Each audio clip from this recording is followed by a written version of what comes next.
ఈ రాష్ట్ర ముఖ్యమంత్రి సోనియా గాంధీ అవార్డు గ్రహీత ఆస్కార్ అవార్డు కోరిక ఎదురు చూస్తున్న రేవంత్ రెడ్డి గారి మానసిక స్థితి పైన అనుమానాలు వ్యక్తీకరిస్తున్నారు కొంతమంది.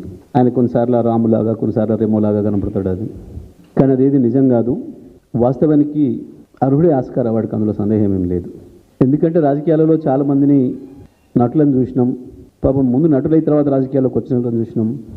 కానీ రాజకీయాలలో కూడా నటించడంలో, డైలాగులు వేయడంలో ఎవరు కూడా ఇట్లాగా నటించలేరు, ఇట్లాగా కన్నీళ్ళు గార్చలేరు, ఇట్లాగా అబద్ధాలు ఆడలేరు, మోసం చేయలేరు. రేవంత్ రెడ్డి తన వికృత స్వరూపాన్ని బయట పెట్టుకుంటున్నాడు అప్పుడప్పుడు. ఇక నిన్నటి మాటలు వింటే, నిన్నటి మాటలు చూస్తే పాపం తప్పకుండా గోబెల్స్ కనుక పుట్టి వస్తే ఆత్మహత్య చేసుకోవడం గ్యారెంటీ. గోబెల్స్ 100 సంవత్సరాలైనా కూడా ఇంకా ఈ ప్రపంచ ప్రజలందరూ అబద్ధం చెప్పాలంటే గోబెల్సే అని చెప్పి గోబెల్స్ గురించి మాట్లాడుకుంటున్నారు.